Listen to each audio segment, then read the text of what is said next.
Les candidats dans ce bloc et les affaires de l'autre côté. Tous concentrés sur les copies d'examen. L'objectif est d'avoir les DF. Nous sommes au groupe scolaire de Niamakoro dans les centres 1 et 2 qui sont affiliés au Cap de Faladje. Dans ces centres, plusieurs élèves concourent.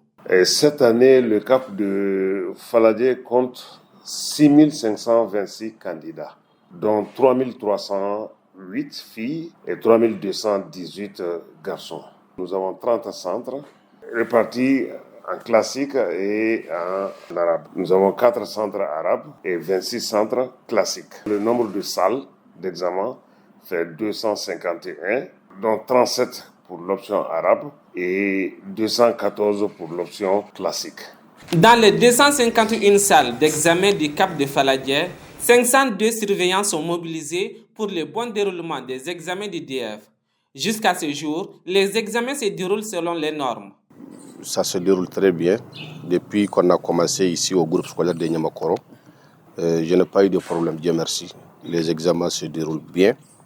Et avant même le démarrage, on a procédé à la lecture de la police de surveillance. Et nous avons sensibilisé les surveillants depuis le vendredi sur les enjeux conformant à la loi en vigueur et conformant aussi à la volonté de nos hautes autorités scolaires. On a demandé à chacun vraiment de veiller à ce que les tâches de la police de surveillance soient bien respectées pour qu'il n'y aura pas de problème. Par rapport aux élèves aussi, on n'a pas vu en tout cas de plaintes par rapport au sujet. Je pense que les sujets ont été abordables.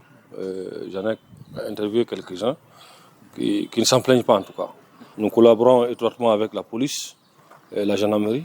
Vraiment, tout se passe bien. Il n'y a pas d'incident majeur ici à Niamakoro en tout cas. Pour le moment, ces consignes sont respectées et elles seront respectées jusqu'à la fin des épreuves. Première consigne, pas de téléphone portable dans la salle d'examen. Tous les candidats doivent respecter les consignes de la police de surveillance. J'ai été très clair depuis le début que chacun soit responsable de ses actes. Si on se prend quelqu'un dans ce genre de comportement malsain, il va ramasser les pots cassés. Donc j'ai sensibilisé les candidats aussi pour leur dire que nous ne sommes pas des ennemis. Les surveillants sont là pour appliquer la loi. Ils ne sont pas vos ennemis. Ils ont été surveillés avant d'être des surveillants aujourd'hui. Pour les candidats, c'est le problème de cartes perdues. Parce que souvent, les cartes sont souvent perdues avec eux là. Et comme il y a les cartes de bord ici, les différentes écoles amènent leurs cartes de bord. Donc on contrôle avec les cartes de bord. Sinon, il n'y a pas de grand-chose. Les épreuves du diplôme d'études fondamentales ont débuté le lundi 2 juin 2025 sur toute l'étendue du territoire national et doivent prendre fin ce mercredi 4 juin. Ils sont au nombre de 350 409 candidats répartis entre 1842 centres. 173 767 sont des filles et 176 442 sont des garçons. Parmi les candidats, 332 233 sont des réguliers et 18 176 sont des candidats libres.